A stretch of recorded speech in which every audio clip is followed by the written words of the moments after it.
Ghetto trash.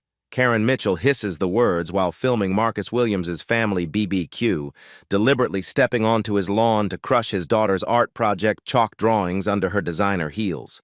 She grinds the colorful graduation celebration artwork into smears of pink and blue.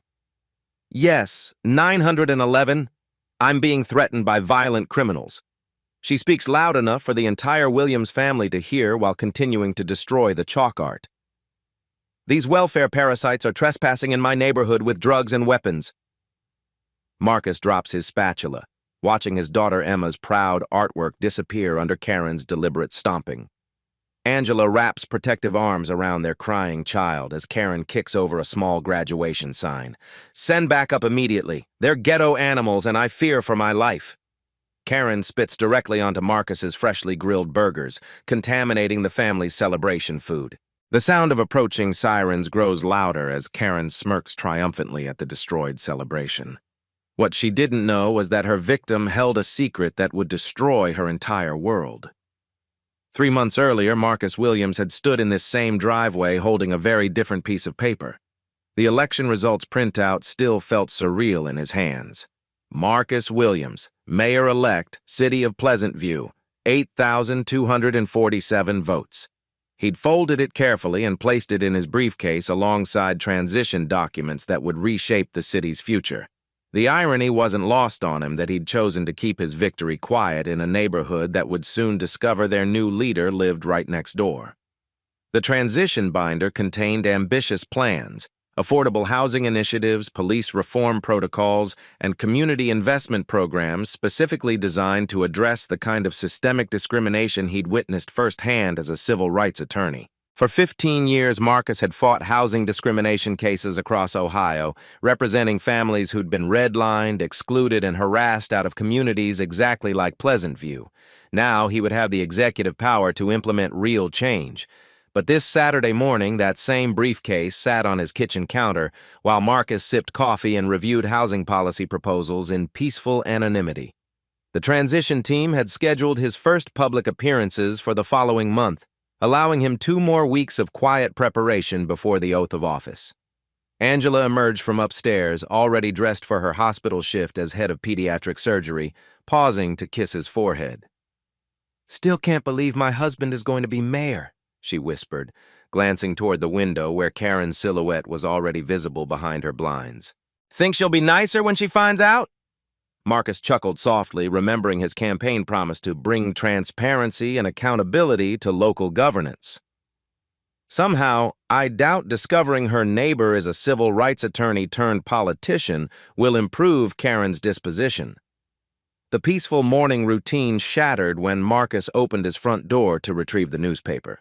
A bright orange citation fluttered from his mailbox like a parking ticket, its official HOA letterhead catching the morning sun. Violation notice. Mailbox height non-compliance. Current height 41.5 inches. Regulation requires 44 inches. Fine, $50. Correction deadline, 48 hours. Marcus measured the mailbox with his phone's ruler app. 41.7 inches. Well within any reasonable interpretation of regulation variance, but Karen Mitchell had apparently found her newest weapon in a campaign of harassment that had intensified over the past 6 months. "Don't fight them," Angela warned from the doorway, medical scrubs crisp and professional. Her voice carried the exhaustion of someone who'd spent 3 years deflecting neighborhood hostility while maintaining her demanding surgical schedule. "We just got Emma settled in good schools. Don't give them a reason to make our lives harder." But Marcus was already pulling up the city's actual postal regulations on his phone. Federal guidelines required mailboxes between 45 inches. The HOA's interpretation was not only wrong, it was legally unenforceable. He screenshotted the official city website, building what would become a substantial evidence file. This wasn't Karen's first citation. Over the past year, the Williams family had received violations for grass height exceeding 5 inches during a drought when watering was restricted, holiday decorations remaining up past January 2nd despite other houses keeping theirs until Valentine's Day, and inappropriate vehicle parking when Marcus's elderly father had briefly parked in the driveway during a Sunday visit. Each citation had been photographically documented and legally researched.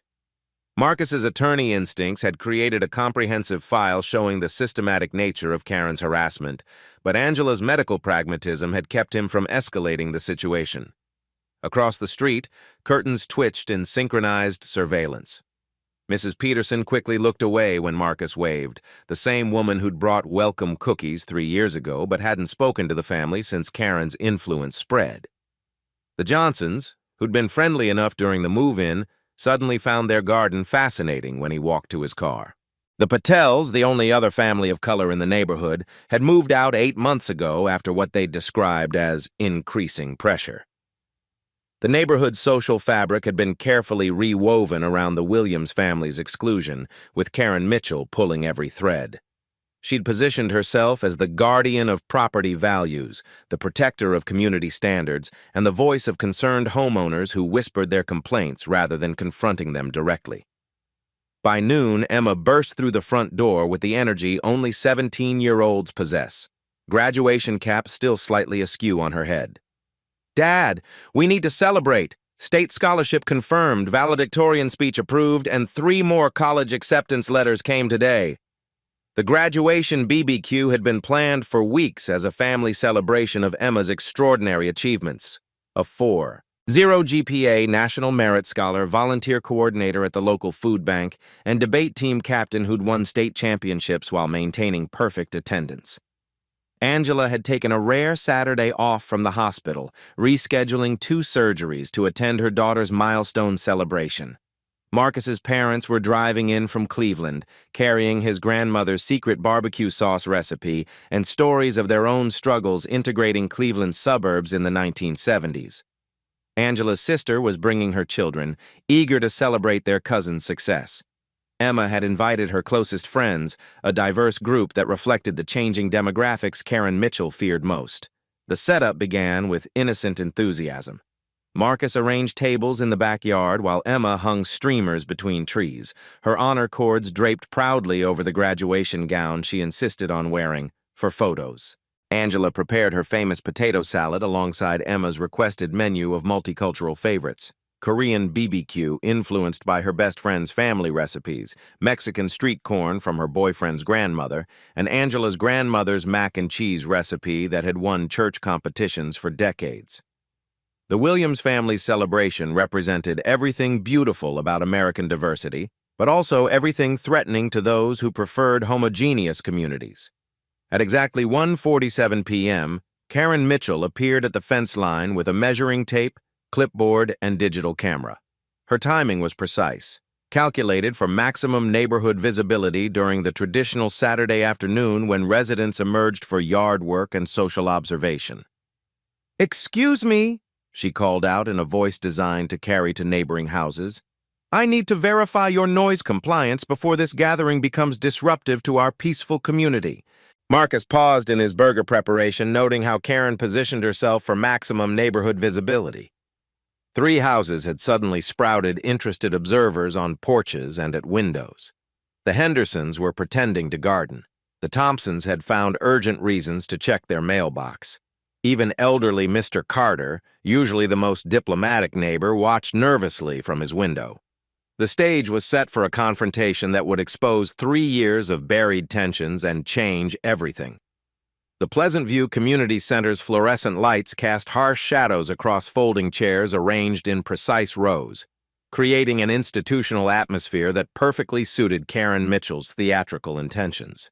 She stood at the front podium like a prosecutor preparing to deliver a closing argument, her laptop connected to a projection screen that would soon display evidence of the Williams family's violations. "Ladies and gentlemen," Karen began, her voice carrying the authority of 6 years as HOA president, "we have a situation that threatens the very foundation of our community standards." 17 residents filled the mandatory monthly meeting, their attendance motivated more by Karen's ominous email subject line, "Emergency Property Values Discussion," than genuine civic engagement. The faces reflected Pleasant View's demographic reality. Predominantly white, middle-aged homeowners who'd invested their life savings in suburban stability. Marcus sat in the back row, legal pad balanced on his knee, observing the political theater with professional interest. His presence had clearly rattled Karen, who kept glancing nervously in his direction while organizing her presentation materials. As you all know, Karen continued, clicking to her first slide, property values in our neighborhood depend entirely on maintaining consistent standards. When certain residents ignore these standards, the slide displayed a photograph of the Williams family's graduation BBQ setup, captured from Karen's second-story window with telephoto precision. Murmurs rippled through the audience as neighbors recognized the familiar backyard. Karen had photographed every detail: the colorful streamers, the multicultural food spread, the diverse group of teenagers celebrating Emma's achievements. What should have appeared wholesome looked ominous through Karen's framing. This gathering violated multiple HOA ordinances, Karen announced, advancing to a slide listing violations in bold red text. Excessive noise levels, improper food preparation creating smoke violations, and unauthorized decorative modifications to common area views. Marcus took careful notes, documenting each false accusation for his growing evidence file. The excessive noise had been children's laughter and congratulatory conversations. The smoke violations were standard barbecue cooking. The decorative modifications were temporary graduation streamers hung on private property. But the real issue, Karen said, her voice dropping to conspiratorial concern, is the pattern of behavior that threatens our neighborhood character. She clicked on a new slide showing property value charts with carefully selected data points. Since certain changes in our community demographic, comparable home sales have declined an average of 2.3%. This directly impacts every family's largest financial investment. The correlation was deliberately misleading. Marcus knew from his mayoral transition briefings that Pleasant View's property values had actually increased 7% over the past 3 years, outpacing the county average. Karen had cherry-picked data from the brief market dip during COVID-19, presenting it as evidence of demographic decline. "I've received multiple complaints from concerned residents," Karen continued, though she provided no documentation or specifics. "Neighbors feel uncomfortable with the increasing frequency of gatherings that don't reflect our community standards." Mrs. Henderson shifted uncomfortably in her chair. The Thompsons exchanged glances that suggested they hadn't actually filed any complaints.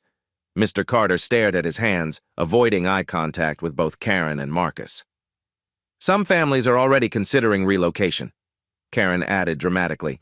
"The Patels cited changing neighborhood dynamics when they sold last year. The Kowalskis mentioned comfort levels when they decided not to renew their lease." Marcus's pen stopped moving. The Patels had confided in Angela about systematic harassment that had driven them away. The Kowalskis had faced their own HOA violations after hosting their nephew's quinceañera. Karen was weaponizing their departures as evidence supporting her narrative, rather than acknowledging her role in creating the hostile environment. "I propose immediate action," Karen announced, advancing to her final slide. "Enhanced gathering restrictions, increased violation monitoring, and stricter enforcement of existing regulations to preserve the community standards that make Pleasant View desirable." The proposed restrictions were specifically crafted to criminalize cultural celebrations. No gatherings exceeding 8 people, no music audible beyond property lines, no cooking that created aromatic disturbances, and no decorations visible from public spaces. Each rule targeted the multicultural activities that made the Williams family's celebrations vibrant. "These measures will protect our investment and ensure Pleasant View remains an attractive community for appropriate families," Karen concluded, her coded language clear to everyone present. The room fell into uncomfortable silence. Several residents looked toward Marcus, clearly aware that Karen's presentation had targeted him specifically. The unspoken tension crackled like electrical current through the institutional air.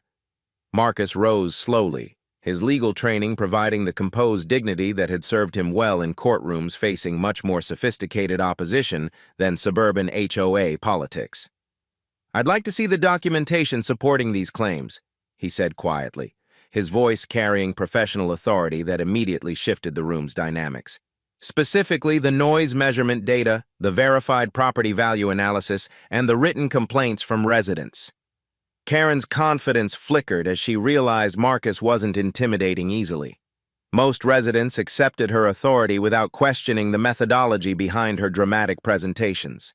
I don't need to justify every procedural detail to residents who should focus on compliance rather than challenging established authority, Karen snapped, her composure cracking under legal scrutiny. Actually, Marcus replied, stepping into the aisle with the presence of someone accustomed to commanding courtrooms. Under Ohio Revised Code Section 5312, homeowners associations must provide documented evidence for any allegations affecting property assessments or community policies. The precise legal citation landed like a guided missile. Karen's face flushed as she realized she'd been treating a trained attorney like an ignorant newcomer for 3 years. But instead of retreating, her anger intensified into something more dangerous.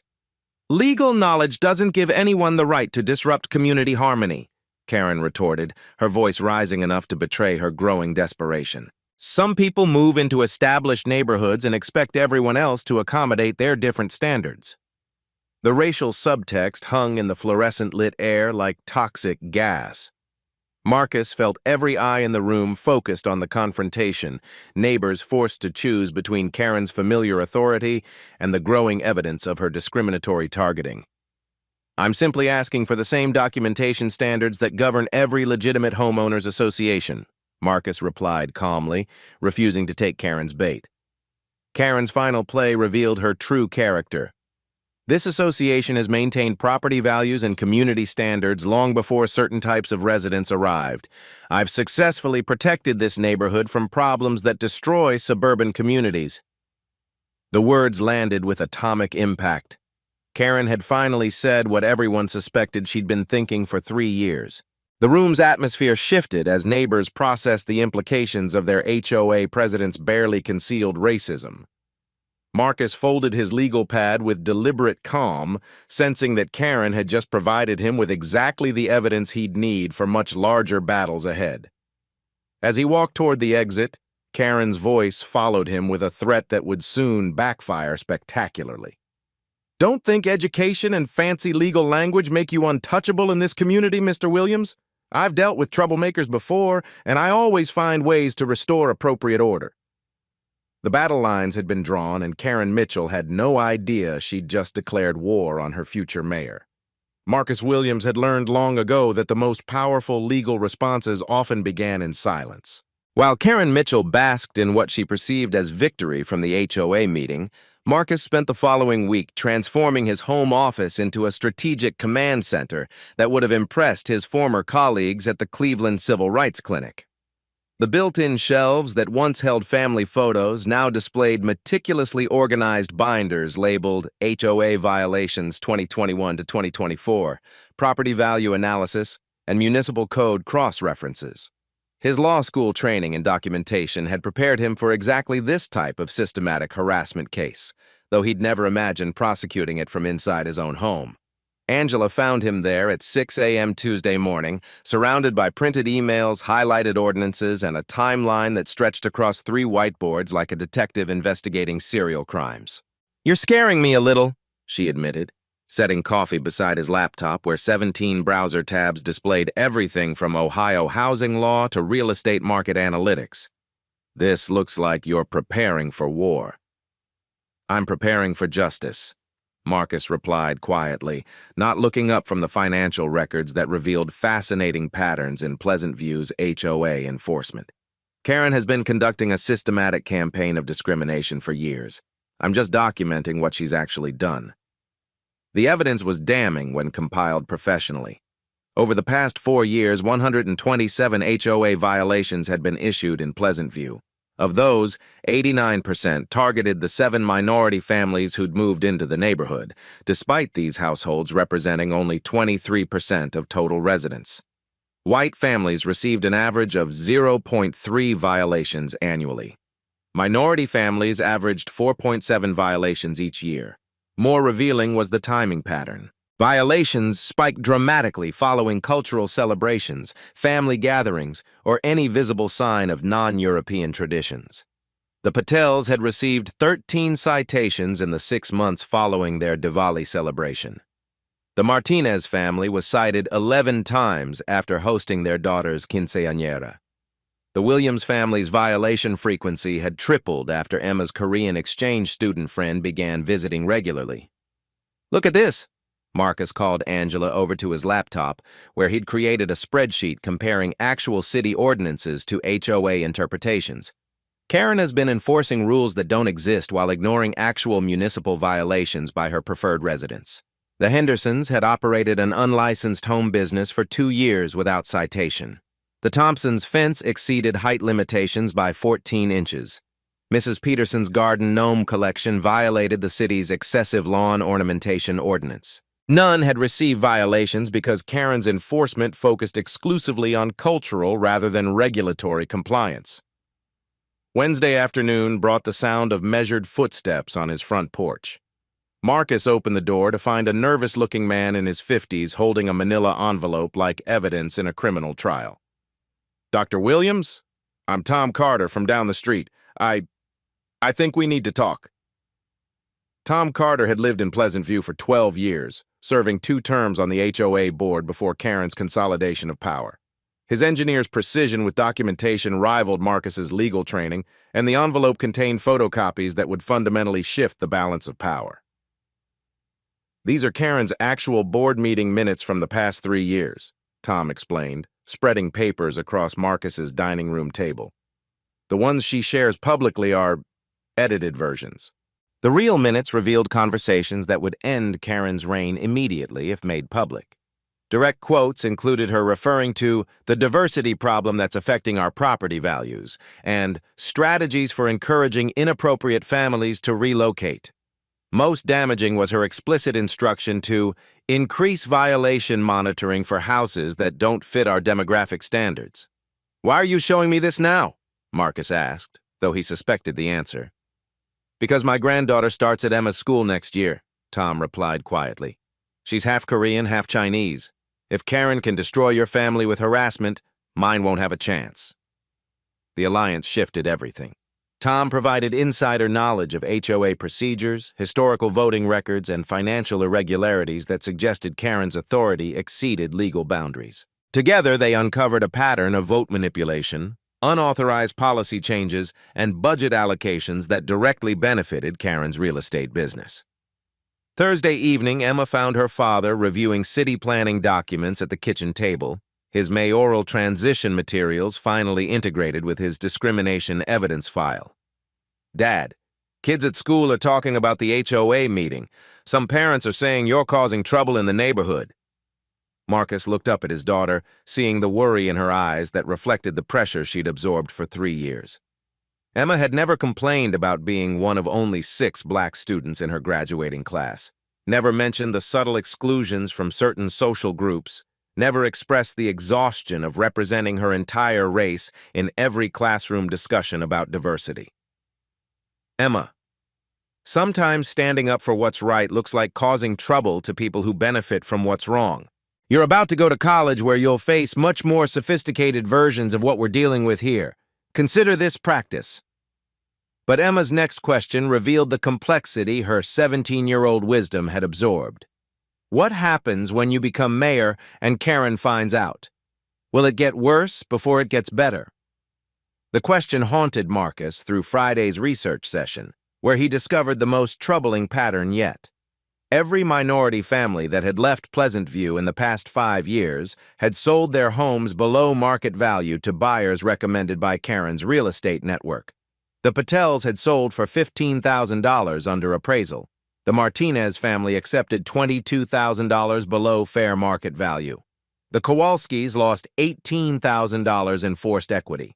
Karen's harassment wasn't just racial discrimination. It was systematic economic exploitation that enriched her professionally while destroying families financially. "She's running a legal extortion scheme," Marcus explained to Angela Friday night, showing her the financial analysis that revealed Karen's real estate commissions from below-market sales totaled nearly $89,000 over 4 years.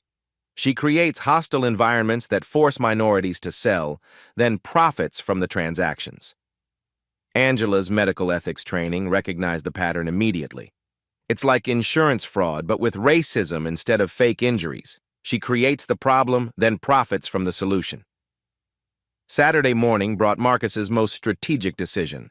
Instead of confronting Karen directly or filing formal complaints, He would implement what his civil rights mentors called the rope strategy, providing enough space for opponents to hang themselves with their own extremism. He drafted a measured, professional response to his mailbox citation that cited specific municipal codes while requesting documentation of Karen's measuring methodology. The letter's tone was respectful but legally precise, demonstrating knowledge that would unsettle Karen without revealing the full extent of his preparation. The response was designed to provoke exactly the escalation that would expose Karen's true character to the entire neighborhood. Marcus had learned from 15 years of civil rights work that bullies often revealed their worst impulses when their authority was questioned intelligently rather than emotionally. As he placed the letter in Karen's mailbox Saturday afternoon, Marcus noticed her watching from her window with an expression that had shifted from confidence to something approaching concern. For the first time in their 3-year conflict, Karen seemed to sense that she might be facing an opponent who understood the game better than she did. The transformation from victim to strategic adversary was complete, but Marcus knew the real battle was just beginning. Karen Mitchell was about to discover that some residents fought back with weapons more sophisticated than anger or frustration. Legal expertise combined with documented evidence was about to meet HOA tyranny head-on, and the collision would reshape Pleasant View's power structure forever. Saturday morning arrived with deceptive tranquility, the kind of suburban peace that masks gathering storms. Marcus Williams emerged from his house at precisely 8:30 a.m. to begin what appeared to be routine lawn maintenance, but his methodical movements suggested someone preparing for battle rather than yard work. He'd positioned his phone strategically on the porch railing, recording app activated but screen darkened to avoid detection. Angela watched from the kitchen window while Emma studied at the dining room table, both unconsciously holding their breath as Marcus began edging the lawn with deliberate precision along the property line where conflicts had escalated for months. Karen Mitchell's response was swift and overwhelming. At 8:47 a.m., she emerged from her house flanked by 2 companions whose authority was immediately apparent. Officer Rodriguez from the Pleasant View Police Department and a man in a city inspector's uniform carrying an official clipboard. Behind them trailed 3 HOA board members who'd clearly been summoned for maximum intimidation value. "There he is," Karen announced loudly enough for neighbors throughout the block to hear, pointing at Marcus like a prosecutor identifying a defendant. "The problem resident who thinks legal technicalities excuse him from community standards." Marcus continued his lawn work without acknowledging the approaching delegation, his calm deliberation contrasting sharply with Karen's theatrical urgency. Neighbors began emerging from houses with the magnetic pull of impending drama. Mrs. Henderson appeared on her porch. The Thompsons found sudden interest in their mailbox, and Mr. Carter positioned himself strategically in his front yard. "Mr. Williams," Officer Rodriguez called out with professional neutrality, "we need to discuss some complaints about HOA violations and neighborhood disturbances." Marcus straightened slowly, switching off his lawn edger and walking toward the gathering crowd with the measured dignity he'd perfected in hostile courtrooms. "Good morning, officer. I'm happy to discuss any specific concerns you might have." Karen immediately launched into her prepared performance, voice pitched for maximum neighborhood penetration. "This resident has systematically violated community standards, ignored official citations, and created an atmosphere of hostility that's driving down everyone's property values." She produced a folder thick with documentation, photographed violations, printed emails, and what appeared to be official city complaints. The visual impact was impressive, suggesting months of careful evidence gathering by a concerned community leader protecting her neighbor's interests. "Show me the specific municipal ordinances I've violated," Marcus replied calmly, his legal training providing the precise language that would expose Karen's charade. "I'd like to review the actual city codes you're referencing." The request immediately shifted the confrontation's dynamic. Officer Rodriguez looked to the city inspector, who began shuffling through his clipboard with obvious discomfort. Karen's prepared presentation hadn't anticipated professional-level legal challenges to her authority. "We don't need to justify every procedural detail," Karen snapped, her composure beginning to crack under legal scrutiny. "This community has standards that some people refuse to respect, despite repeated warnings." Marcus pulled out his phone, opening the screenshots he'd prepared documenting actual city ordinances versus Karen's fabricated interpretations. According to Pleasant View Municipal Code Section 12.3, mailbox heights must fall between 41-45 inches. My mailbox measures 41.7 inches, which is compliant. Your citation claimed violation of a 44-inch requirement that doesn't exist in city law. The precise citation landed like a legal grenade. Officer Rodriguez found himself caught between Karen's confident assertions and Marcus's documented evidence.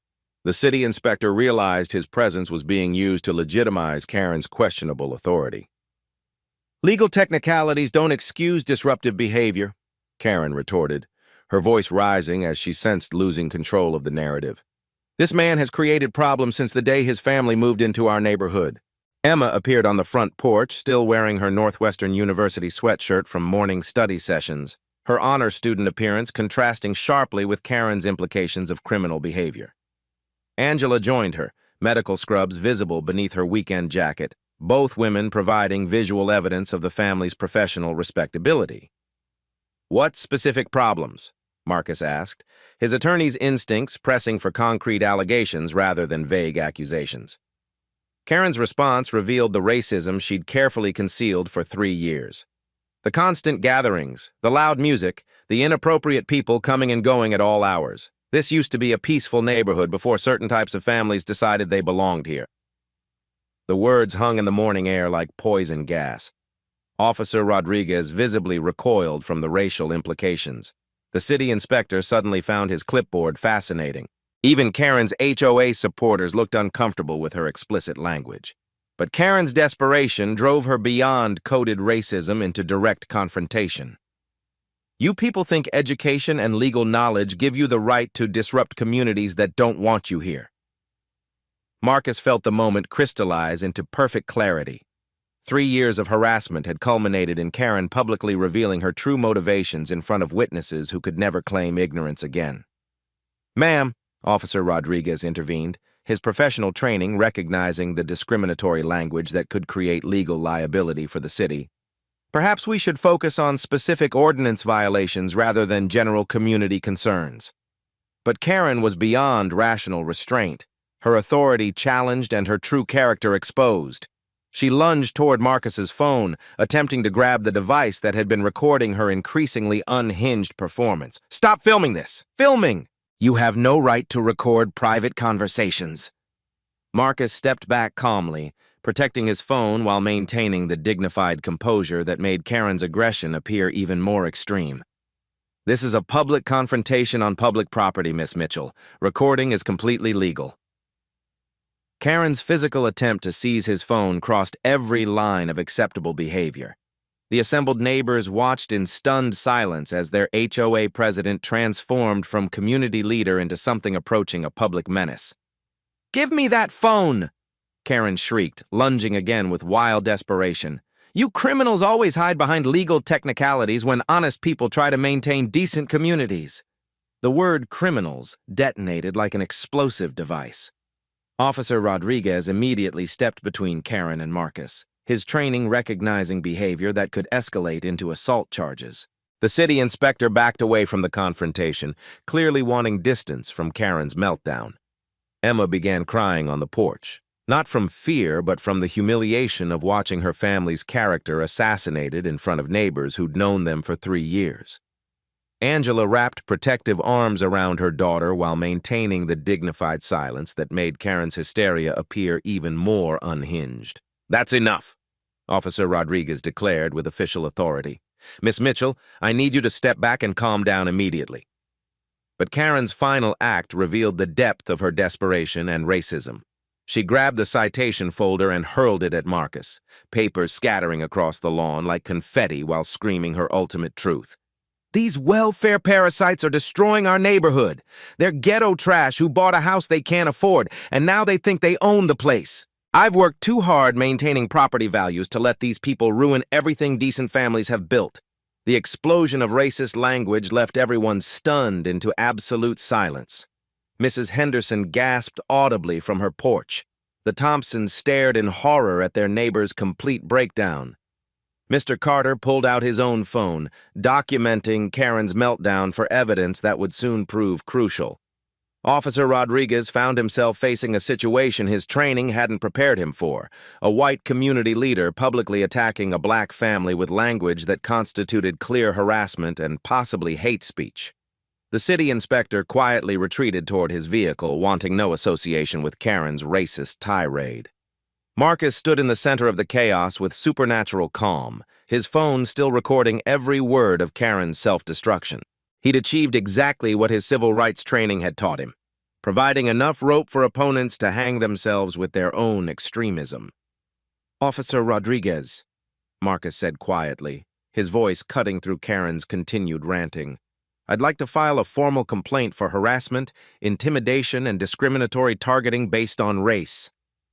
The words transformed Marcus from victim to prosecutor, Karen from authority figure to defendant, and the entire neighborhood dynamic from private dispute to public civil rights violation.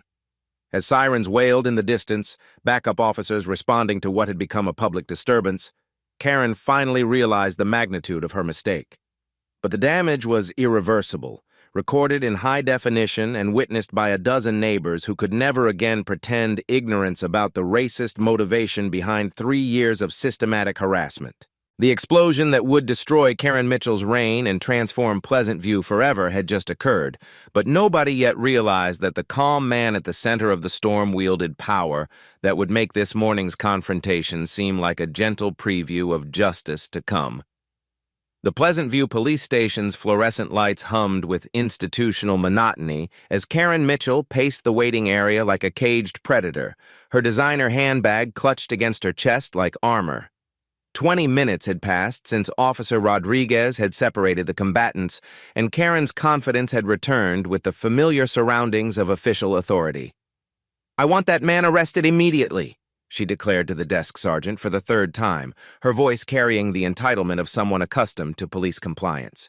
"Disturbing the peace, threatening behavior, and violation of multiple HOA ordinances that affect community safety." Marcus Williams sat with supernatural calm in the plastic chair opposite her, hands folded in his lap, observing the police station's operations with the professional interest of someone who'd spent decades navigating law enforcement bureaucracy. His stillness contrasted sharply with Karen's agitated energy, creating a visual dynamic that suggested competence versus hysteria. Officer Rodriguez emerged from the back offices carrying a standard incident report form, his expression suggesting the routine processing of neighborhood disputes that rarely escalated beyond warnings and documentation. "Mr. Williams, I need to get some basic information for the report. Full name, address, and occupation." Marcus reached into his jacket pocket with deliberate calm, extracting his wallet with the precision of someone who'd performed this ritual countless times in professional settings. From the leather billfold, he withdrew a business card and handed it to Officer Rodriguez with the quiet authority of someone accustomed to being taken seriously. Officer Rodriguez glanced at the card with routine disinterest, then stopped mid-motion as the text registered. His eyes widened, pupils dilating with recognition as he read the words that would transform everything. Marcus Williams, J.D., Mayor-elect, City of Pleasant View. The business card trembled slightly in the officer's hand as the implications cascaded through his mind. 3 weeks from inauguration, the new administration that would determine police department budgets, personnel decisions, and operational policies. The community leader he'd just watched being racially harassed by a woman demanding his arrest. "Jesus Christ," Rodriguez whispered, the profanity slipping out before professional training could intervene. His face drained of color as he realized he'd nearly arrested his future boss based on the complaints of a woman who'd just delivered a racist tirade in front of a dozen witnesses. Karen, still pacing behind Marcus, caught the officer's shocked expression and demanded immediate explanation. "What's the problem? Just process the complaint and arrest him for disturbing our peaceful neighborhood." Officer Rodriguez looked up from the business card to Marcus's calm face, then back to the card, his mental processing visibly struggling with the reality shift. "Ma'am, there's been a development. I need to call my supervisor immediately." "Development?" Karen's voice sharpened with impatience. "The only development should be handcuffs on that troublemaker. I've told you exactly what happened. He threatened me violated community standards, and created a public disturbance. But Officer Rodriguez was already walking toward the back office's business card in hand, leaving Karen's demands unanswered. Through the glass partition, she could see him speaking urgently into a phone, gesturing with agitated hand movements that suggested crisis communication rather than routine reporting. Marcus remained seated with the patience of someone who'd orchestrated this exact scenario, his legal training having predicted every step of Karen's self-destructive escalation. For 3 years, he documented her harassment while maintaining the moral high ground necessary for this moment of complete power reversal. Sergeant Patricia Wells emerged from the supervisor's office with the brisk efficiency of someone dealing with a potential departmental crisis. Her 23 years of police experience had taught her to recognize situations that could destroy careers, and Officer Rodriguez's panicked phone call had triggered every alarm bell. "Mr. Williams," she said, with the respectful tone reserved for city officials, "I sincerely apologize for any confusion. Officer Rodriguez explained there was a neighborhood dispute, but we weren't aware of your position in city government." Karen's confusion transformed into growing alarm as she witnessed the police department's attitude shift from supportive authority to deferential concern. "What position? What are you talking about? He's just another resident who thinks legal education excuses criminal behavior." Sergeant Wells turned to face Karen with the expression police officers reserved for civilians who'd created problems that required careful management. "Ma'am, Mr. Williams is the mayor-elect of Pleasant View. He'll be sworn in as the city's chief executive in 3 weeks." The words hit Karen like physical blows, each syllable destroying another layer of her constructed reality. 3 years of treating Marcus Williams like an unwelcome intruder. 3 years of harassment, intimidation, and racist targeting. 3 years of assuming superiority over someone who would soon control the entire municipal government. "That's impossible," Karen stammered, her voice losing its authoritative edge. "He can't be mayor. Look at him. He's..." The sentence trailed off as she realized any completion would expose the racist assumptions that had driven her behavior. Marcus finally spoke, his voice carrying the quiet authority that had won him 8,247 votes and a mandate for change. "Miss Mitchell, I was elected mayor of Pleasant View 3 months ago. The election results were published in the local newspaper, posted on the city website, and covered by regional news outlets. The information existed in public records Karen had never bothered to check because her assumptions about appropriate leadership had blinded her to changing demographics and political realities. Her neighborhood surveillance had focused on violations and harassment rather than the broader community transformation occurring beyond her narrow worldview. "I don't believe this," Karen whispered, pulling out her phone with trembling fingers to search for information that would disprove the nightmare unfolding around her. "This is some kind of mistake, some kind of fraud." But the Google search results confirmed her worst fears. Marcus Williams elected Pleasant View's first black mayor. Civil rights attorney wins mayoral race on reform platform. Williams promises police accountability and fair housing initiatives.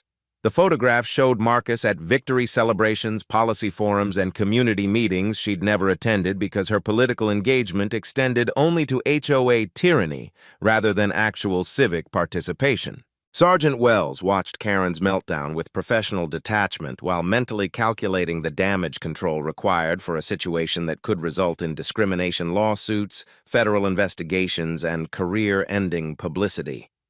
"Miss Mitchell," she said carefully, "given the circumstances, I think we need to discuss your complaint about Mr. Williams in a different context. Specifically, the racial language witnesses reported you using during this morning's confrontation." The power dynamic had completely reversed. Karen Mitchell, who'd entered the police station as an aggrieved community leader demanding justice, now faced potential criminal charges for harassment and hate speech against the man who would soon control city policy and police department operations. Marcus stood slowly, his movement carrying the dignity of someone who'd endured 3 years of systematic persecution while maintaining the moral authority necessary for this moment of complete vindication. "Officer Rodriguez," he said quietly, I'd like to file a formal complaint against Miss Mitchell for harassment, intimidation, and civil rights violations. I have extensive documentation spanning 3 years of systematic targeting. The weapon of white privilege had just exploded in Karen Mitchell's face, and the man she'd spent years trying to destroy now held the power to determine her future in ways she was only beginning to comprehend. The first video appeared on TikTok at 2:47 p.m., uploaded by 17-year-old Madison Carter with the caption, "Karen versus future mayor, you won't believe this." The 43-second clip captured Karen's racist meltdown in crystal-clear vertical video, from her lunging at Marcus's phone to her screaming welfare parasites with the unhinged fury of someone whose mask had completely slipped. Madison's follower count was modest, 847 mostly local teens, but the algorithmic gods of social media recognized explosive content when they processed it.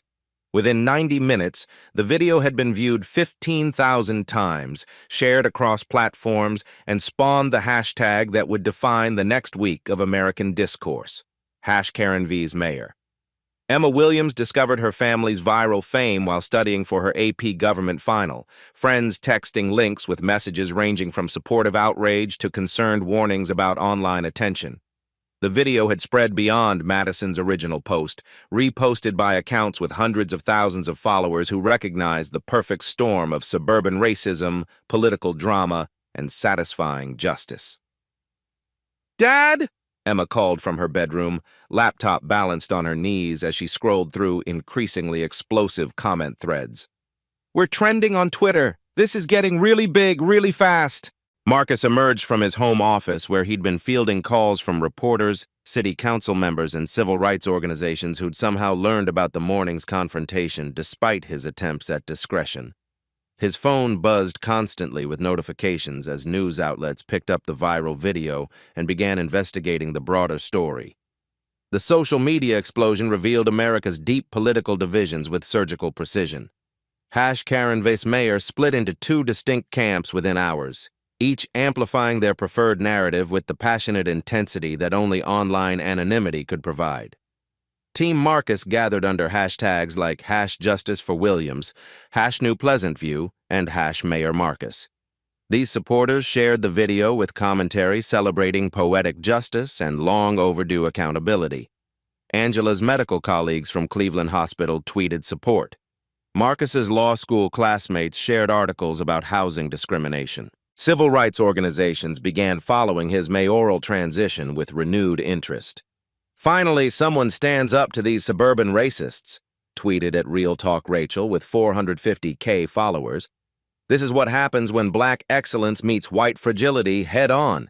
#MayorMarcus is about to change everything."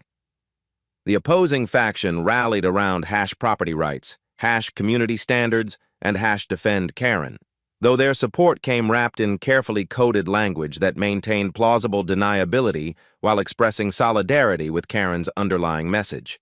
Fox News picked up the story with the angle, "HOA president targeted for defending neighborhood values," while conservative social media accounts framed Karen as a victim of reverse racism and cancel culture. This is what happens when certain demographics take over previously stable communities. Posted at Suburban Truth 1776. Property values and family safety mean nothing to the woke mob destroying American neighborhoods. #defend Karen #property rights. But the video's visceral impact overwhelmed attempts at narrative control. Karen's unhinged screaming, her physical aggression toward Marcus's phone, and especially her use of welfare parasites while attacking a civil rights attorney's family created content too damaging for effective spin. Local news stations began arriving in Pleasant View by evening, their satellite trucks parked strategically for live broadcasts that would bring national attention to the previously quiet suburb. Channel 7's investigative team had already pulled Marcus's electoral records, Karen's HOA tenure, and neighborhood demographic data that revealed the systematic patterns Marcus had documented privately. "Tonight at 11, announced anchor Sarah Martinez during the 6 p.m. newscast, exclusive video of a Pleasant View HOA president's racist attack on her neighbor, who happens to be the community's mayor-elect. We'll examine how this confrontation exposes deeper issues in suburban Ohio." The story's national appeal became undeniable when CNN's Jake Tapper tweeted the video at 7:23 p.m. to his 3.2 million followers. Suburban racism meets political reality in Ohio. HOA president didn't know she was attacking her future mayor. The video speaks for itself. Within hours, #KarenVS Mayor had generated over 100,000 tweets, 50,000 TikTok videos, and countless Facebook discussions that revealed how deeply the confrontation resonated with Americans who'd experienced similar neighborhood dynamics. The story provided perfect symbolism for changing demographics, persistent racism, and the sweet satisfaction of watching bullies face consequences. But viral fame brought dangerous consequences alongside satisfying justice. Both families began receiving threats from anonymous accounts representing opposite extremes of the political spectrum. Karen faced doxing attempts and calls for her real estate license revocation. Marcus received death threats from users who promised to defend white neighborhoods from diversity invasion. "Daddy, should I delete my social media?" Emma asked during dinner, showing her parents the hostile comments flooding her Instagram mentions. Strangers had found her accounts through the viral video, some offering support, but others targeting her with racist harassment that made Karen's public meltdown seem restrained. Angela's hospital received calls demanding she be fired for anti-white activism, while Marcus's law firm fielded interview requests from journalists wanting background on their viral civil rights hero. The family's private crisis had become public entertainment, their pain transformed into content for America's endless culture war. The geographic spread revealed fascinating patterns of national division. Rural areas and conservative suburbs shared the video with commentary supporting Karen's community standards, while urban centers and diverse communities celebrated Marcus's dignified response to systematic harassment. College campuses organized viewing parties where students analyzed the confrontation through academic frameworks of institutional racism and white privilege. Pleasant View itself became a microcosm of national tensions. Neighbors who'd remained silent during 3 years of Karen's harassment now felt pressure to choose public sides. Some houses displayed support Mayor Williams signs that appeared overnight, while others posted defend property values messages that served as coded support for Karen's position without endorsing her explicit racism. Mrs. Henderson, who'd watched Karen's meltdown from her porch, found herself interviewed by 3 separate news crews seeking neighbor perspectives on the viral confrontation. Her careful neutrality, they're both nice people who had a disagreement, satisfied no one and generated its own subset of online criticism about suburban complicity. The Thompsons received harassment for appearing in background footage, strangers on Facebook demanding they explain their silence during Karen's racist tirade.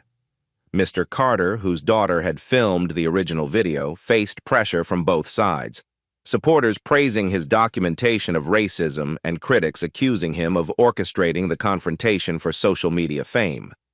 By Sunday evening, the story had achieved peak viral velocity with coverage on every major news network, late-night comedy show mentions, and international media attention that portrayed the confrontation as quintessentially American dysfunction.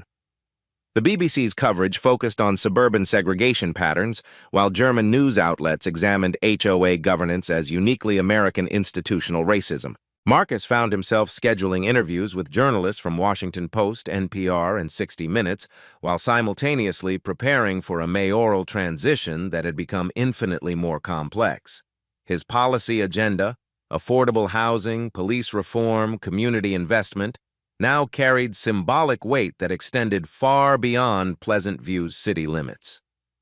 "This isn't what I wanted," he confided to Angela while reviewing interview requests that could shape national conversations about racism, suburban politics, and demographic change. "I wanted to serve the community quietly, implement good policies, and leave office having made positive differences." But Angela understood the opportunity embedded within the crisis. Maybe quiet change isn't possible anymore. Maybe this attention gives you a platform to create changes that extend beyond Pleasant View. The viral storm had transformed a local HOA dispute into a national referendum on suburban racism, political representation, and the changing face of American leadership. Karen Mitchell's 3-year campaign of harassment had backfired spectacularly, creating exactly the kind of attention and scrutiny that would amplify every injustice she'd perpetrated while elevating Marcus Williams to a national platform for the changes she'd tried to prevent. The digital revolution that had documented her destruction was about to become the vehicle for the transformation she'd spent years fighting, and America was watching with rapt attention as suburban racism met its reckoning in real time. The explosion was just beginning, and the fallout would reshape more than just one Ohio neighborhood. Marcus Williams had learned during his 15-year civil rights career that viral attention created both unprecedented opportunity and crushing obligation. While America debated the symbolism of his confrontation with Karen Mitchell across social media platforms and cable news networks, he spent Monday morning in his home office conducting the methodical investigation that would transform personal vindication into systematic institutional change. The 3 whiteboards that had tracked Karen's harassment patterns for months now displayed a far more comprehensive map of institutional discrimination that extended well beyond individual racism into coordinated economic exploitation. Phone calls from other Pleasant View residents had begun arriving Sunday evening. Voices that had remained strategically silent for years, suddenly empowered by viral solidarity and national attention to share their own experiences with HOA targeting and municipal discrimination. "Mr. Williams, this is Janet Rodriguez from Oak Street." The voice carried the careful hesitation of someone stepping into territory that had previously felt too dangerous for honest discussion. "I saw the video everywhere online, and after watching you stand up to Karen, I think you should know what really happened to the Martinez family before they were forced to move away last year." Janet's story revealed systematic harassment that made Karen's treatment of the Williams family seem almost restrained by comparison. The Martinez family had endured 18 months of escalating persecution following their daughter's quinceañera celebration, including fabricated noise complaints filed at precise intervals, violation citations for cultural decorations that violated no actual ordinances, and Karen's direct pressure on other residents to file formal complaints that would create official documentation supporting forced departure. She told us at the October HOA meeting that certain cultural celebrations were fundamentally incompatible with neighborhood standards. Janet continued, her nurse's training providing clinical precision in recounting discriminatory language that had been carefully crafted to avoid explicit racial terminology. She said property values depended entirely on maintaining appropriate demographic balance, and that we needed to send clear messages about acceptable behavior before the situation deteriorated further.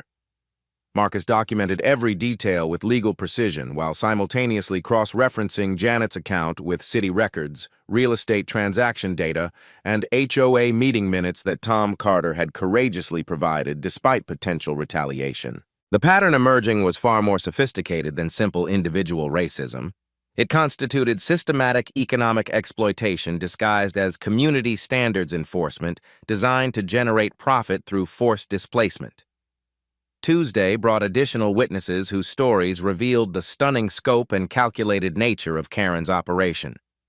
David Kim, a software engineer who'd moved to Pleasant View in 2019 seeking good schools for his children, described receiving violations for excessive vehicle maintenance when he'd changed his car's oil in his own driveway, a practice that white neighbors performed regularly throughout the community without any citations or complaints. "She photographed my car from multiple angles like crime scene documentation," David explained during their careful coffee shop meeting, his voice carrying the frustrated precision of someone accustomed to logical systems and objective standards. "Then she claimed the oil change violated environmental protection ordinances that don't actually exist in city code. I checked every municipal regulation. She was citing completely fabricated rules." The harassment had escalated dramatically when David's elderly Korean parents visited for his son's first birthday celebration, staying 3 weeks to help with childcare while David's wife recovered from surgery. Karen immediately filed noise complaints about foreign language disruption and demanded city inspection for potential illegal occupancy because the grandparents' extended stay allegedly violated residential density regulations. She told the city inspector that certain ethnic groups often violate occupancy limits through extended family arrangements that negatively impact neighborhood character, David continued, his engineer's methodical documentation revealing Karen's sophisticated use of coded language that avoided explicit racial terminology while achieving discriminatory results. The inspector apologized privately, saying Karen filed similar complaints whenever non-white families had visitors staying longer than a few days.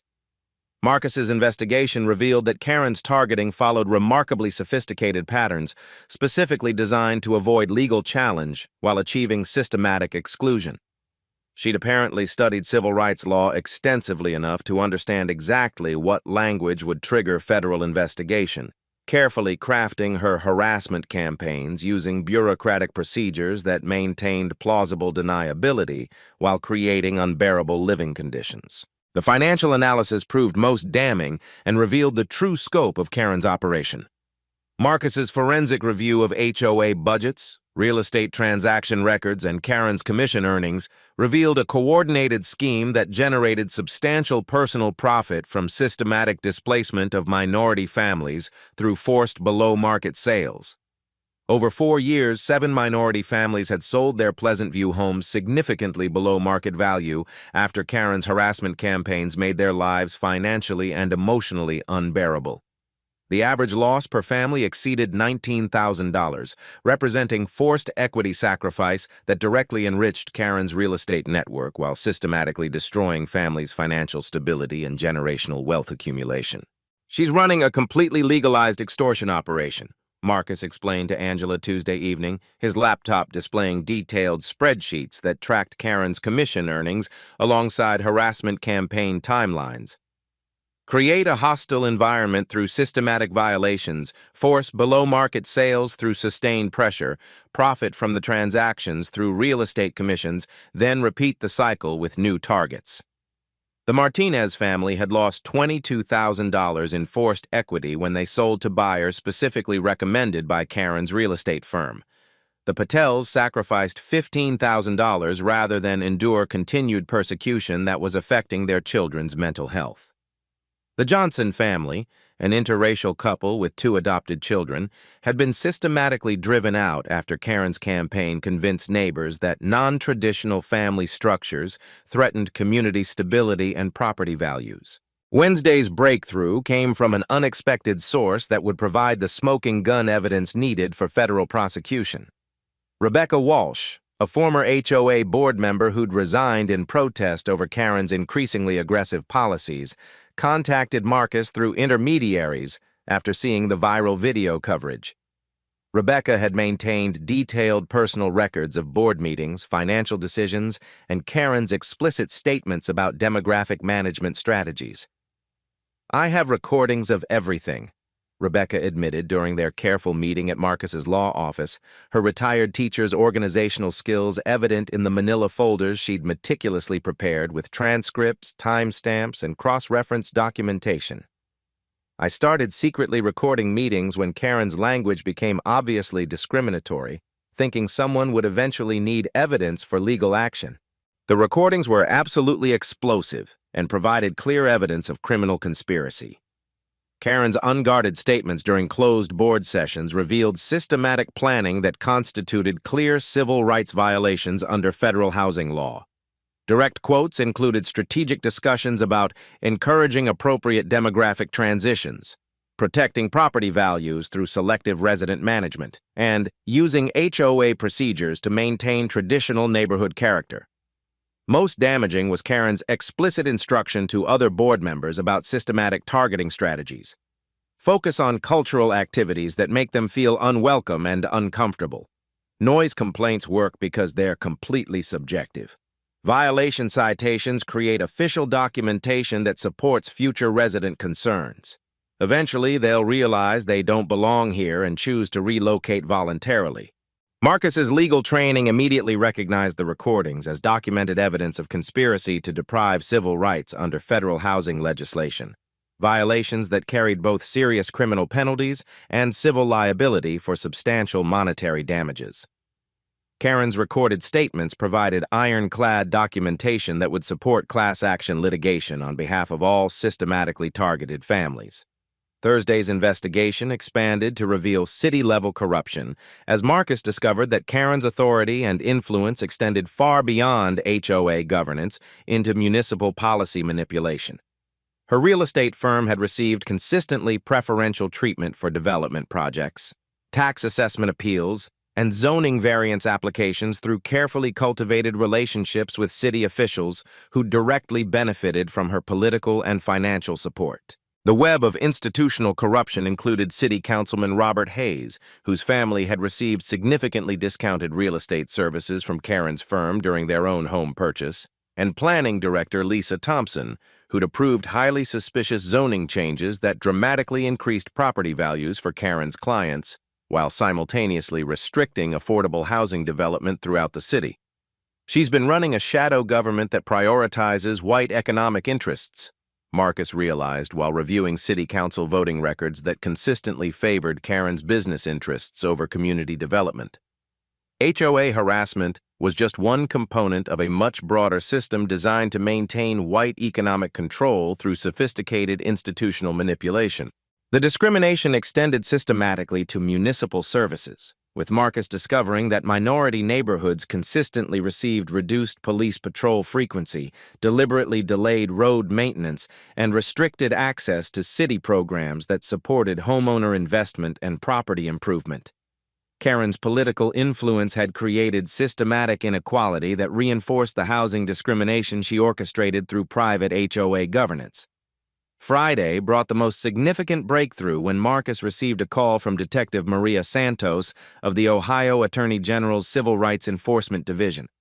The viral video had automatically triggered federal review of potential civil rights violations, and Detective Santos requested an immediate meeting to discuss expanded investigation that could reshape housing discrimination enforcement statewide. "We've been monitoring HOA discrimination patterns across Ohio for 2 years," Detective Santos explained during their confidential meeting at the federal building. "Your case fits perfectly into a statewide pattern of real estate fraud combined with housing discrimination that we've been building comprehensive federal cases against." The investigation revealed that Karen's operation was actually part of a broader network of real estate professionals, systematically using HOA governance to manipulate housing markets through demographic control. Similar schemes operated in suburbs across Ohio, generating millions in fraudulent profits while systematically excluding minority families from neighborhoods with appreciating property values. "Your documentation is extraordinary and provides exactly what we need," Detective Santos continued, reviewing Marcus's evidence files with obvious professional admiration. "Most victims don't have legal training to build cases this comprehensive. With your evidence and the federal attention from viral coverage, we can build both criminal charges and civil remedies that extend far beyond your individual case." The federal investigation would examine not only Karen's discrimination, but the municipal corruption that enabled systematic exclusion while enriching connected real estate professionals. Marcus's mayoral platform of affordable housing and police reform had accidentally positioned him to lead exactly the institutional changes needed to dismantle the systems that had systematically targeted his family. Saturday morning brought news that transformed investigation into decisive action. The Ohio Attorney General announced a comprehensive federal civil rights investigation into Pleasant View's housing discrimination patterns, with Marcus's meticulously documented case serving as the centerpiece of broader examination into suburban segregation strategies that violated federal law. This investigation will determine whether municipal and HOA governance has been systematically used to exclude minority families from housing opportunities, announced Attorney General Jennifer Morrison during her nationally televised press conference. The evidence suggests sophisticated discrimination schemes that violate both state and federal civil rights protections. Marcus watched the announcement from his home office, surrounded by evidence that had grown from personal defense into the foundation for federal civil rights prosecution. The harassment he'd endured for 3 years had become the catalyst for systematic change that would protect future families from similar persecution while holding perpetrators accountable. The investigation phase was complete and the evidence was overwhelming. Now, justice would require the kind of public accountability that would reshape not only Karen Mitchell's future, but the institutional systems that had empowered her persecution while enriching her through other families' systematic displacement and financial destruction. The tipping point arrived Tuesday morning when Marcus Williams's phone rang at 6:23 a.m. with a call that would fundamentally alter the trajectory of justice in Pleasant View.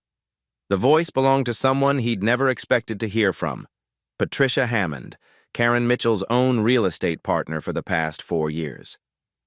"Mr. Williams, I saw the federal investigation announcement on the news." Patricia's voice trembled with the weight of someone about to betray years of profitable complicity. "I can't be part of this anymore. Karen has been using our firm to systematically exploit minority families, and I have documentation that proves everything." The meeting took place in Patricia's downtown office, surrounded by real estate awards and community service plaques that now seemed like props in an elaborate deception. Patricia's hands shook as she opened file cabinets containing what she called insurance policies. Comprehensive documentation of every discriminatory transaction, forged document, and illegal scheme that had enriched their partnership. "I kept copies of everything because I knew this would eventually explode," Patricia admitted, spreading contracts across her conference table like evidence in a criminal trial. "Karen told me we were just encouraging natural market transitions, but I documented every illegal action in case I needed protection." The documents revealed systematic fraud that extended far beyond housing discrimination into criminal conspiracy involving forged city documents, falsified property inspections, and coordinated price manipulation. Karen had been operating what amounted to a real estate money laundering scheme, using HOA harassment to force below-market sales that generated artificial inventory for preferred buyers. "Look at this." Patricia pointed to a contract from the Martinez family's forced sale. Karen pressured them to accept $187,000 for a house appraised at $209,000. Then she sold it 3 weeks later to her cousin's family for $198,000. Pocketing commissions on both transactions while the Martinez family lost their life savings. The pattern repeated across every minority family's departure. Systematic harassment created desperation. Below-market sales generated inventory. Quick resales to connected buyers produced double commissions, and artificial scarcity drove up neighborhood property values for Karen's existing clients. The scheme was sophisticated enough to appear like normal market fluctuations, while systematically transferring wealth from minority families to Karen's professional network. Wednesday brought an even more explosive revelation when Detective Santos called with news that would transform the investigation from a local discrimination case into federal racketeering prosecution. The FBI's Financial Crimes Unit had traced Karen's operation through banking records that revealed money laundering patterns spanning multiple states. "We found the smoking gun in her business accounts," Detective Santos explained during their secure phone call. "Karen's been running a multi-state housing discrimination scheme with partners in Cleveland, Columbus, and Cincinnati. She's not just a local racist. She's a professional criminal who specializes in real estate fraud targeting minority communities." The federal investigation had uncovered communication between Karen and similar operators in other Ohio suburbs, sharing strategies for demographic management and property value protection through systematic harassment. Email threads revealed detailed instructions for avoiding civil rights prosecution while maximizing profit from forced displacement.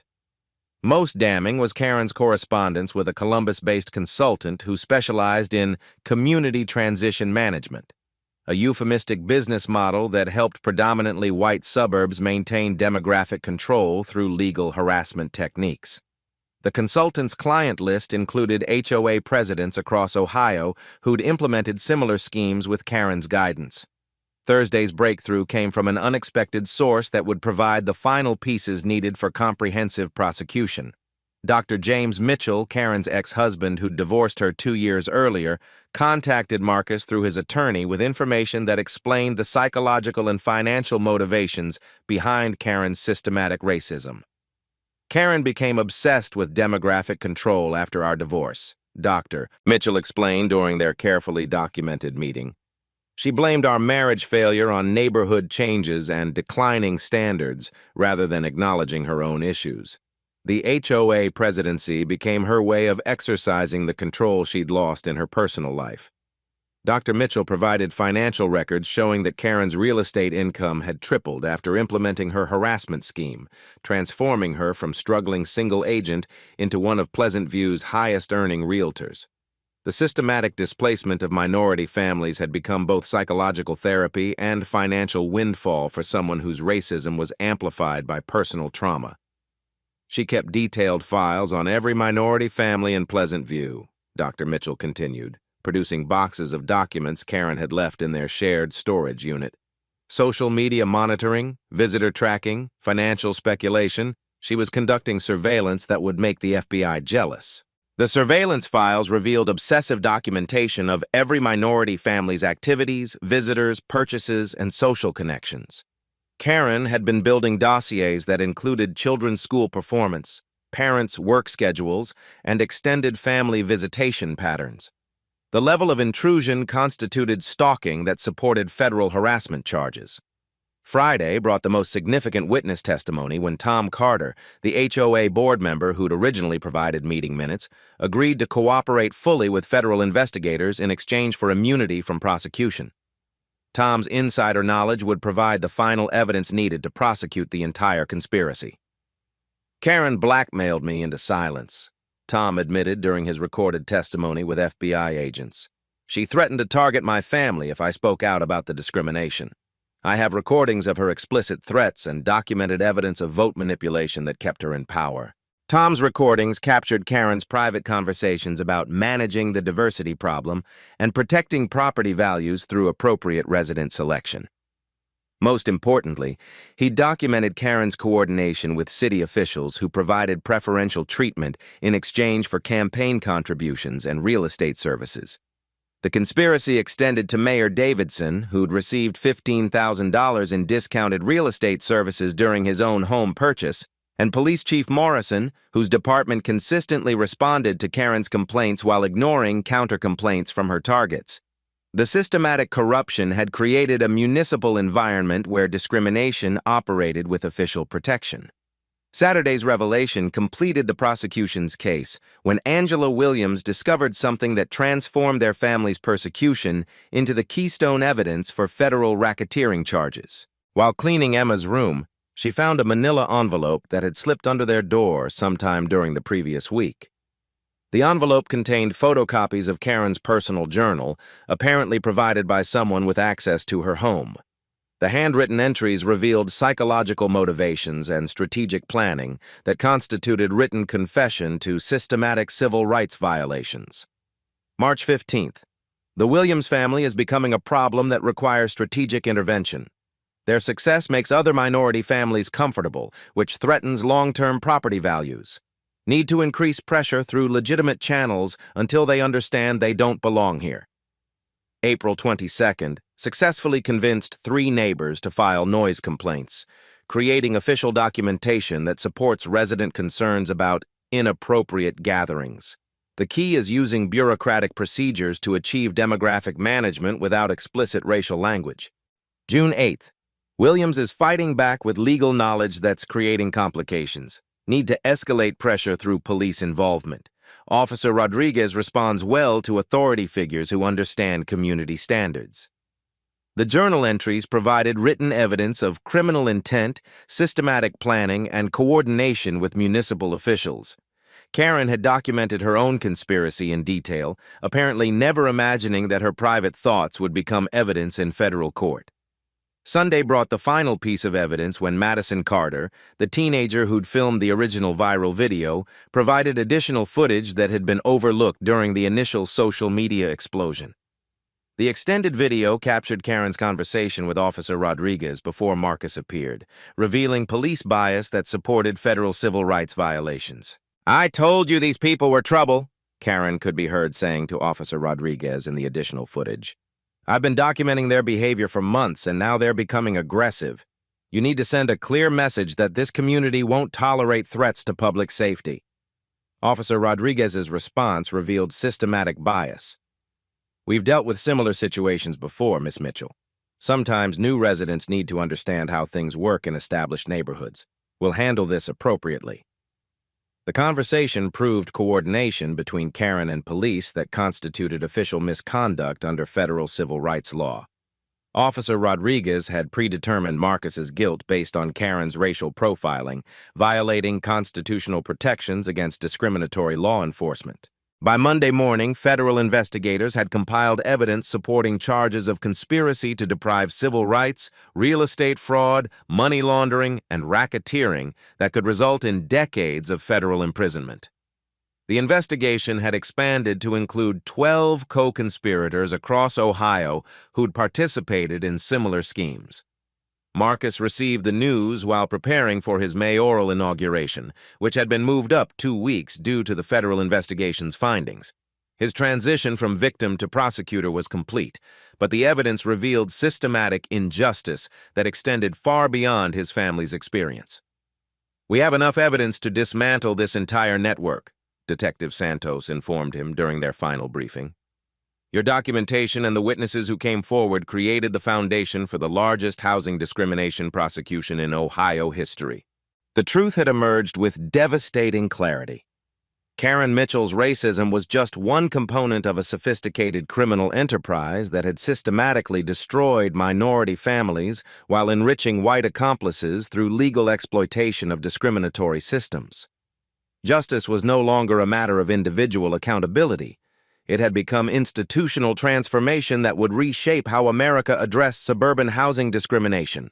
The witnesses who'd found courage to speak truth would become the foundation for systematic change that protected future families from similar persecution. The reckoning was about to begin, and it would extend far beyond one Ohio suburb into the heart of American housing inequality. The Pleasant View Community Center had never hosted anything approaching the media circus that descended Tuesday morning for what would become the most consequential press conference in the suburb's history. Satellite trucks lined Maple Street like an occupying army, their towering antennas casting long shadows across the perfectly manicured lawns that had once symbolized Karen Mitchell's vision of community standards and demographic control. Marcus Williams stood at the podium where Karen had delivered her discriminatory presentations just weeks earlier, the irony lost on no one as he prepared to systematically dismantle the entire institutional framework that had enabled 3 years of systematic persecution. Behind him sat a carefully arranged display of evidence that represented months of meticulous investigation. Financial documents revealing systematic fraud, recorded testimonies exposing criminal conspiracy, surveillance photographs documenting harassment patterns, and legal briefs that would reshape housing discrimination enforcement across Ohio and potentially nationwide. The audience reflected America's deep social and political divisions with surgical precision. Local residents filled the front rows of folding chairs, their faces revealing the fault lines that had torn Pleasant View's social fabric apart over the previous weeks. Some displaying obvious support for Marcus through Justice for Williams buttons and supportive expressions, others maintaining the careful neutrality that had enabled Karen's reign through willful ignorance, and a troubling few showing barely concealed hostility toward the reckoning they desperately tried to prevent through private pressure and social intimidation. National media representatives occupied the center section with professional intensity.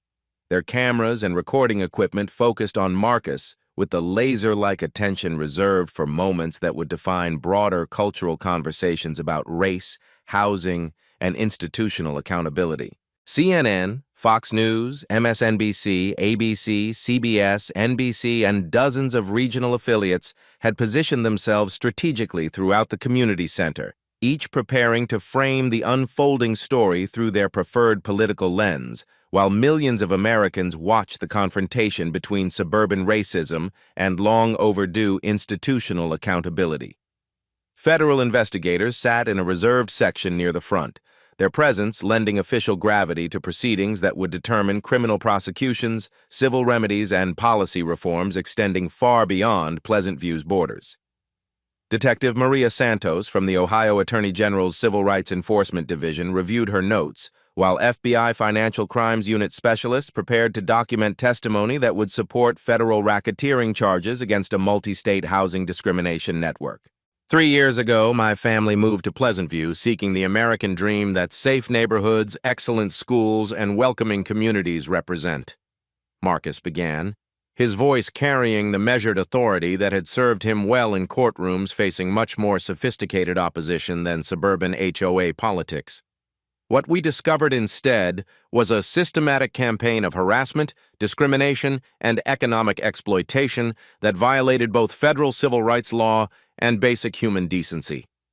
The first section of his presentation focused on comprehensively documenting the scope of discrimination that extended far beyond his family's individual experience into systematic targeting of every minority household in Pleasant View. Visual displays showed detailed harassment timelines for 7 different minority families, financial losses totaling $156,000 in forced below-market home sales, and meticulous documentation of systematic targeting that constituted clear civil rights violations under federal housing law, state anti-discrimination statutes, and municipal ordinances that ironically protected the very rights Karen had spent years violating. This wasn't random prejudice, individual bias, or isolated incidents of neighbor conflict, Marcus continued, advancing to slides that revealed the sophisticated, coordinated nature of Karen's operation through charts, graphs, and timeline analyses.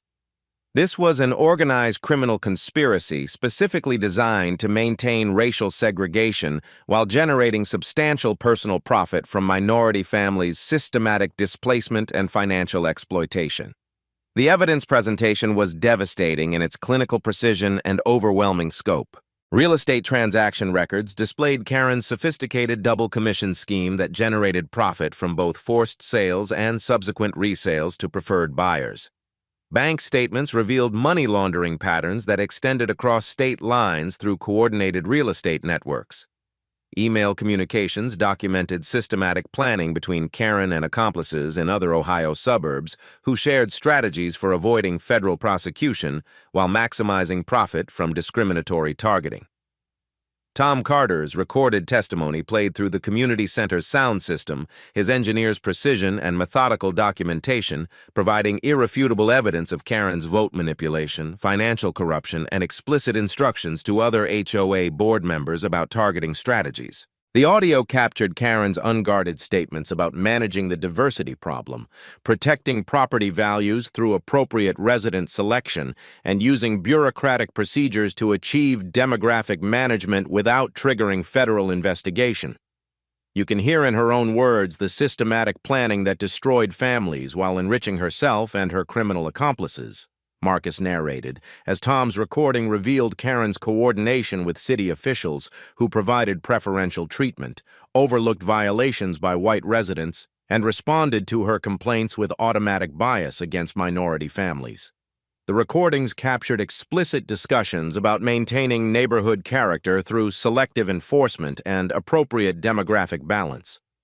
The audience's reaction revealed Pleasant View's fractured social fabric and the community's complicity in systematic discrimination. Supporters of the targeted families gasped audibly at revelations they'd suspected, but never seen documented with such comprehensive evidence. Former Karen allies shifted uncomfortably in their seats as overwhelming proof undermined their carefully maintained claims of ignorance about discriminatory targeting. Even previously neutral neighbors appeared genuinely shocked by the scope of systematic exploitation their strategic silence had enabled and indirectly supported. Dr. James Mitchell's testimony provided crucial psychological context that explained Karen's transformation from struggling real estate agent into sophisticated discrimination profiteer. His recorded statement revealed how personal trauma from their divorce had amplified existing racial prejudices into systematic targeting that served both psychological and financial needs. Karen became obsessed with demographic control after our marriage ended, Dr. Mitchell's voice explained through the speakers. She blamed our relationship failure on neighborhood changes and declining standards rather than acknowledging her own psychological issues. The HOA presidency became her method of exercising the control she'd lost in her personal life while generating the income she needed to maintain her lifestyle. But the presentation's most explosive moment came when Marcus played Patricia Hammond's recorded confession about systematic real estate fraud that had operated under cover of community standards enforcement. Patricia's voice trembled through the speakers as she described forged city inspection documents, falsified property condition reports, and coordinated price manipulation that generated artificial housing inventory for preferred buyers while systematically excluding minority families from appreciation opportunities. Karen told me we were just encouraging natural market transitions and helping families find appropriate communities, Patricia's recording revealed with devastating clarity. But I documented every illegal action because I knew this systematic fraud would eventually be exposed by federal investigators. She was operating a sophisticated real estate money laundering scheme that used racial harassment as a business model to force below-market sales. The admission landed like a legal grenade in the packed community center, confirming suspicions about economic motivations behind what had appeared to casual observers as simple neighbor prejudice. Karen's discrimination wasn't just individual racism. It was sophisticated criminal enterprise that systematically transferred generational wealth from minority families to her professional network through legal exploitation of discriminatory systems that operated with municipal protection. 15 minutes into the presentation, the community center's rear doors opened with dramatic timing to admit the person everyone had been expecting but dreading. Karen Mitchell entered flanked by two expensive attorneys whose presence suggested serious criminal exposure, her appearance dramatically altered from the confident HOA president who'd terrorized neighbors for years into someone who appeared diminished by the weight of impending federal prosecution and social destruction. Her attempt to disrupt the proceedings revealed the desperation of someone whose entire world was collapsing in real time before national television audiences. This is a coordinated attack by someone who refuses to follow established community standards, she declared loudly enough to be heard throughout the packed room and captured by every recording device present. I've dedicated years to protecting property values and family safety from influences that threaten suburban stability and American values. The coded language that had served Karen well during years of discrimination now appeared pathetically transparent in the context of overwhelming evidence and federal investigation. Marcus paused his presentation to address her interruption with the dignity that had characterized his response to 3 years of systematic harassment and public humiliation. Ms. Mitchell, you're welcome to observe this presentation of evidence that federal investigators will use in your criminal prosecution for civil rights violations, real estate fraud, and racketeering, he replied calmly, his measured tone contrasting sharply with her increasingly hysterical behavior and obvious emotional breakdown. But this community deserves to understand the complete scope of systematic exploitation that operated under cover of HOA governance.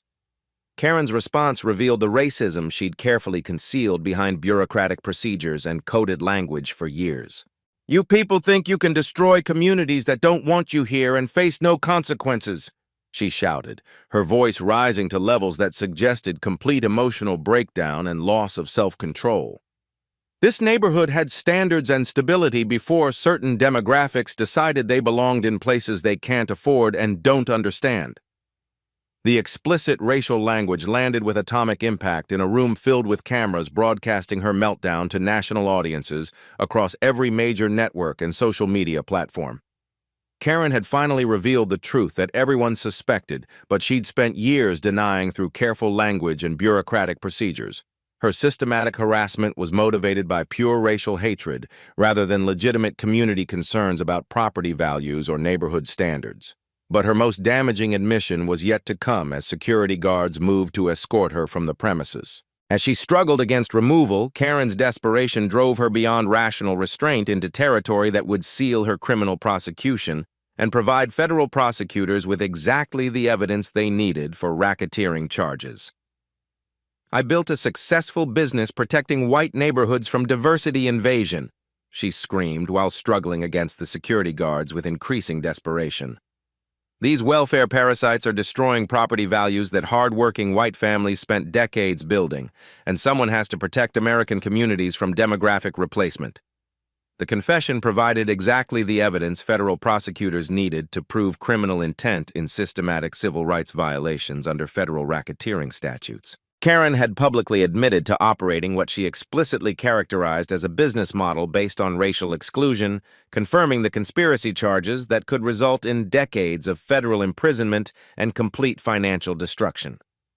Marcus resumed his presentation as Karen was forcibly removed from the community center, but the atmosphere had fundamentally shifted from policy discussion to moral reckoning. Her public breakdown had exposed the psychological motivations and racial hatred that drove systematic discrimination, making any remaining claims of innocent community standards enforcement impossible to maintain with credibility.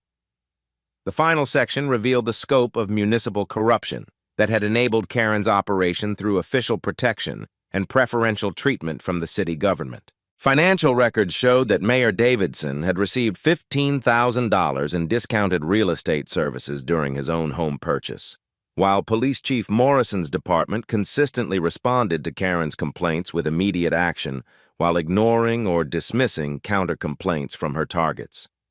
This systematic corruption created a municipal environment where discrimination operated with official protection and institutional support, Marcus explained, displaying email communications between Karen and city officials that confirmed coordination in targeting minority families. The same officials who should have protected civil rights instead participated in systematic exploitation for personal benefit. The presentation's conclusion focused on comprehensive institutional reforms necessary to prevent similar discrimination from operating in other communities across Ohio and nationwide. Marcus outlined specific policy changes that would strengthen fair housing enforcement, increase HOA oversight and accountability, and provide meaningful legal remedies for families targeted by systematic harassment. As the press conference concluded, Marcus felt the weight of transformation that extended far beyond personal vindication into institutional change that would protect future families from similar persecution. The evidence was overwhelming. The witnesses were cooperative, and federal prosecutors had everything needed to dismantle the entire network of discrimination that had enriched perpetrators while destroying victims' lives and financial security. The public reckoning was complete, but the work of rebuilding a community based on justice rather than exclusion was just beginning. 6 months after the viral video that exposed Karen Mitchell's systematic racism, Marcus Williams stood in the same Pleasant View Community Center where he delivered the evidence that destroyed her criminal enterprise. But this morning's ceremony carried hope rather than accusation, transformation rather than reckoning. The oath of office that would officially install him as Pleasant View's mayor represented more than political transition. It symbolized a community's painful journey from complicity to accountability. The audience reflected the demographic changes that Karen had spent years trying to prevent. The Martinez family had returned from Chicago, purchasing their former home back from the city at fair market value through Marcus's new first-time buyer assistance program. The Patels sat in the front row alongside their teenage daughter, who would start her freshman year at Pleasant View High School in the fall. New families of every background filled seats that had once hosted Karen's discriminatory presentations, their presence a living testament to the transformation systematic justice could achieve. The ceremonial podium displayed symbols of institutional change rather than evidence of criminal conspiracy. Marcus's policy binders contained comprehensive reforms that would serve as national models for combating housing discrimination, mandatory HOA oversight, fair housing enforcement mechanisms, and community investment programs specifically designed to support rather than exclude diversity. 6 months ago, this community faced a choice between continuing systematic discrimination or embracing the values that make America strong. Marcus began, his voice carrying the authority of someone who'd transformed personal persecution into institutional change. Today, we celebrate not just political transition, but moral transformation that protects every family's right to pursue happiness in safe, welcoming neighborhoods. The swearing-in ceremony proceeded with dignity that contrasted sharply with the chaos that had defined Pleasant View's national attention. Judge Patricia Santos, who'd been appointed to oversee the federal civil rights investigation, administered the oath with solemnity that acknowledged both achievement and ongoing responsibility. Do you, Marcus Williams, solemnly swear to execute the office of Mayor of Pleasant View faithfully and to the best of your ability preserve, protect, and defend the Constitution and laws of Ohio and the United States, ensuring equal justice and opportunity for all residents regardless of race, religion, or background? I do, Marcus replied, his hand resting on the same civil rights law textbook he'd used during his investigation of Karen's systematic discrimination. The symbolic choice reinforced his commitment to legal enforcement rather than personal vengeance. The policy announcements that followed outlined concrete changes that would prevent future Karen Mitchells from exploiting institutional power for discriminatory purposes. The Pleasant View Fair Housing Initiative would provide legal assistance for families facing harassment, while the Community Integration Support Program would offer resources for new residents navigating potential discrimination. But the most significant change was philosophical rather than procedural. Marcus's administration would operate under the principle that diversity strengthened rather than threatened community values, that demographic change represented opportunity rather than invasion, and that municipal government existed to protect rather than persecute residents who brought different cultures to suburban life. The ceremony's most poignant moment came when Emma Williams, now a sophomore at Northwestern University, addressed the gathering about lessons learned from her family's persecution and eventual vindication. Her voice carried the wisdom of someone who'd witnessed both systematic cruelty and institutional justice during formative years. 3 years ago, I was ashamed that our neighbors saw my family as a threat to their community, Emma began, her honor student's composure providing moral authority that transcended her age. Today, I'm proud that our experience became the foundation for changes that will protect other families from similar persecution. Her reflection captured the complex emotions surrounding Pleasant View's transformation. The community had confronted uncomfortable truths about complicity, privilege, and the systematic nature of suburban racism that many residents had preferred to ignore through strategic blindness and careful neutrality. We learned that silence enables systematic evil, Emma continued, her words echoing Janet Rodriguez's admission during the press conference that had exposed community-wide complicity. But we also learned that truth combined with courage can transform entire communities when people choose justice over comfort. The new HOA structure represented the most visible institutional change, with mandatory diversity training, financial transparency requirements, and oversight mechanisms that would prevent any future president from weaponizing bureaucratic procedures for discriminatory targeting. Tom Carter had been elected as the new president, his engineers precision-serving community building rather than demographic control. Karen Mitchell's fate served as a permanent reminder of accountability's reality. Federal prosecution had resulted in 18 months in minimum security prison, $200,000 in restitution to targeted families, permanent ban from real estate practice, and prohibition from any HOA leadership role. Her house sat empty with a for sale sign that had become a neighborhood symbol of justice served, though no buyers had emerged willing to purchase property so closely associated with systematic racism. The financial restitution had provided meaningful compensation for families whose forced sales had cost them generational wealth. The Martinez family used their $22,000 settlement as down payment for their return home purchase. The Patels invested their $15,000 restitution in their daughter's college fund. The Johnson family, who'd suffered the most systematic harassment, received enough compensation to purchase a larger home in Pleasant View's expanding diverse community. But healing required more than financial remedies or criminal punishment. Pleasant View's social fabric needed careful reconstruction that acknowledged past harm while building future unity. Monthly community forums provided spaces for honest conversations about race, privilege, and the work required to build genuinely inclusive neighborhoods.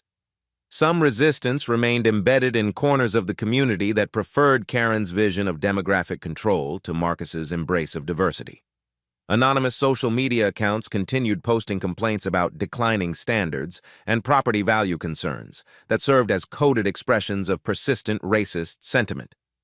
Mrs. Henderson had moved to a retirement community, citing too much change too quickly in explaining her departure. The Thompsons maintained polite distance from community events, their discomfort with demographic transformation expressing itself through strategic absence rather than active opposition. But the majority of residents had embraced change that brought vibrancy rather than threat to neighborhood life. Block parties featured foods representing dozens of cultures. The community garden displayed vegetables from around the world. The annual summer festival celebrated diversity as community strength rather than demographic problems requiring management.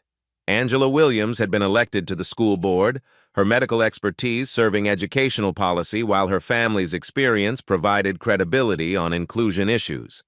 Emma's story was taught in Pleasant View High School's civics classes as an example of how individual courage could catalyze institutional change. The national attention that had initially felt overwhelming had evolved into positive recognition for community transformation. Pleasant View received federal grants for fair housing initiatives, academic recognition for integration programming, and media coverage that portrayed the suburb as a model for confronting rather than concealing systematic racism. Marcus's mayoral agenda extended beyond correcting past discrimination into proactive community building that made Pleasant View genuinely welcoming for families of every background. Infrastructure improvements focused on shared spaces that encouraged interaction. Economic development prioritized minority-owned businesses that had been systematically excluded during Karen's reign.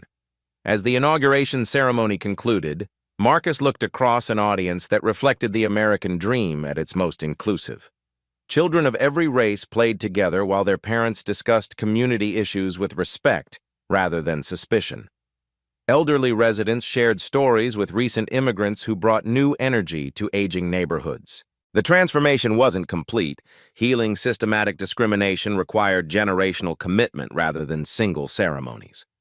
But Pleasant View had chosen the difficult path of confronting rather than concealing institutional racism, of building rather than excluding, of justice rather than comfort. Change happens one conversation, one choice, one stand at a time, Marcus concluded, his words echoing across a community that had learned both the cost of complicity and the power of accountability. Today, we choose to build a community worthy of every family's dreams. The work was just beginning, but the foundation had been laid for transformation that would extend far beyond one Ohio suburb into the heart of American possibilities, when communities chose justice over prejudice, inclusion over exclusion, and hope over fear. Real change had come to Pleasant View, and it would endure long after the cameras departed and the headlines faded. The quiet revolution of suburban integration had found its voice, and that voice would echo in other communities facing similar choices between past prejudices and future possibilities. Justice had been served, but more importantly, justice would be sustained through institutional changes that protected rather than persecuted the diversity that made America strong. What would you do if you witnessed systematic discrimination in your own community? How would you balance personal safety with a moral obligation to speak the truth? Share your thoughts about standing up to institutional racism, and subscribe for more stories that prove individual courage can create systematic change. Like this video if you believe justice delayed is not justice denied, and comment about your own experiences with neighborhood dynamics, suburban politics, or the courage required to confront systematic inequality wherever it operates. At Black Voices Uncut, we don't polish away the pain or water down the message. We tell it like it is because the truth deserves nothing less. If today's story spoke to you, click like, join the conversation in the comments, and subscribe so you'll be here for the next Uncut Voice.